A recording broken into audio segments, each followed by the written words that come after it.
Assalamualaikum warahmatullahi wabarakatuh.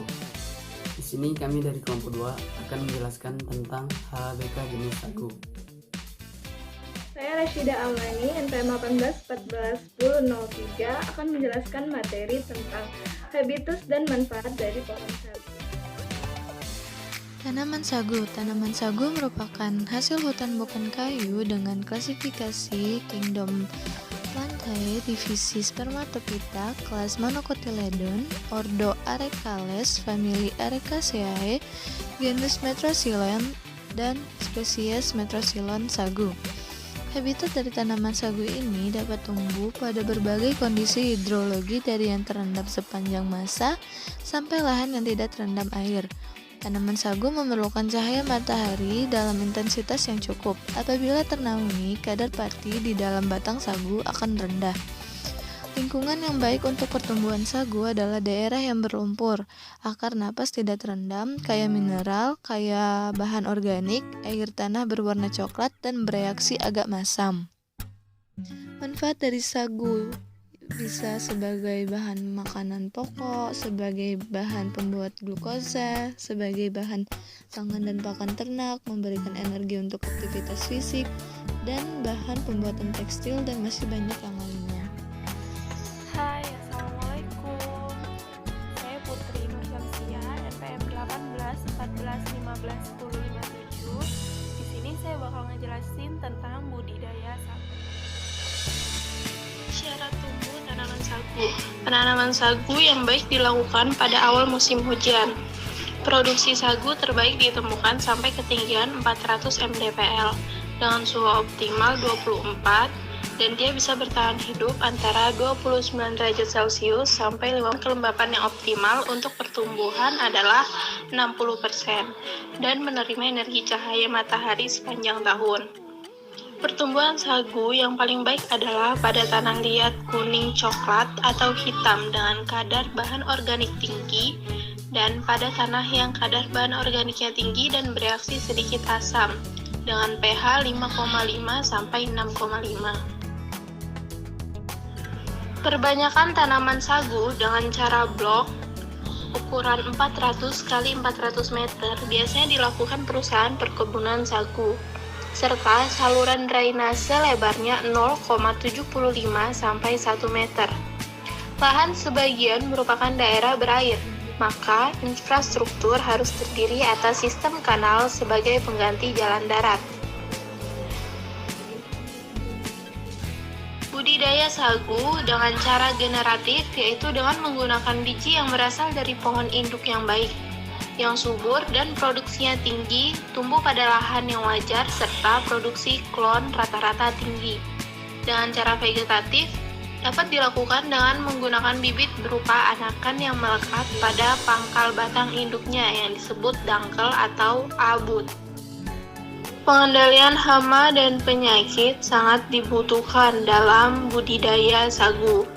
Hama yang biasanya terdapat dalam budidaya sagu yaitu kumbang sagu, ulat daun artona, babi hutan, dan kera. Penyakit yang biasanya terdapat pada tanaman sagu adalah bercak kuning yang disebabkan oleh cendawan Cercospora. Panen dapat dilakukan pada umur 6 hingga 7 tahun, atau bila ujung batang mulai membengkak, disusul keluarnya selubung bunga dan pelepah daun berwarna putih, terutama pada bagian luarnya. Tinggi pohon 10 hingga 15 meter, diameter 60 hingga 70 cm, tebal kulit luar 10 cm, dan tebal batang yang mengandung sagu 50 hingga 60 cm. Ciri pohon sagu siap panen pada umumnya dapat dilihat dari perubahan yang terjadi pada daun, duri, pucuk, dan batang. Fitri dengan NPM 1814151021 akan menjelaskan tentang teknik pemanenan dari tanaman sagu. Jadi sebelum kita melakukan pemanenan dari tanaman sagu ini sendiri, kita harus tahu ciri-ciri dari tanaman sagu yang siap dipanen. Menurut masyarakat Irian Jaya, ciri-ciri pohon sagu yang siap dipanen yaitu pelepah daun menjadi lebih pendek, pucuk bunga mulai tampak dan pucuk pohon mendatar bila dibandingkan dengan pohon sagu yang lebih muda. Batang sagu dilubangi kira-kira 1 meter di atas tanah, kemudian diambil empelurnya dan dikunyah serta diperas. Apabila air perasan keruh, berarti kandungan acinya atau kandungan sagu dari tanaman sagu ini sudah siap dipanen.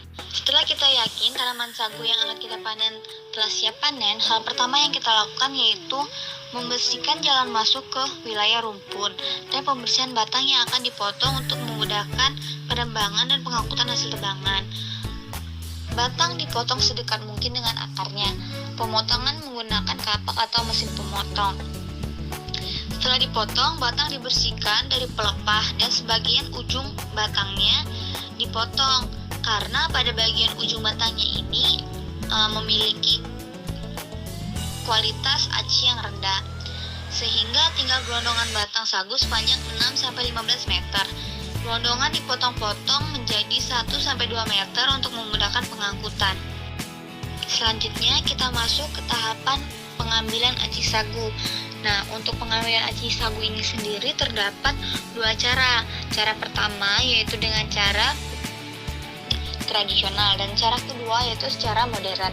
Untuk cara tradisional sendiri, setelah tanaman sagu tadi dipotong sepanjang 1-2 meter tadi, kita belah menjadi 2. Setelah itu kita siapkan papan yang telah diberikan paku untuk membuat empelur pada bagian batang sagu tadi menjadi serpihan.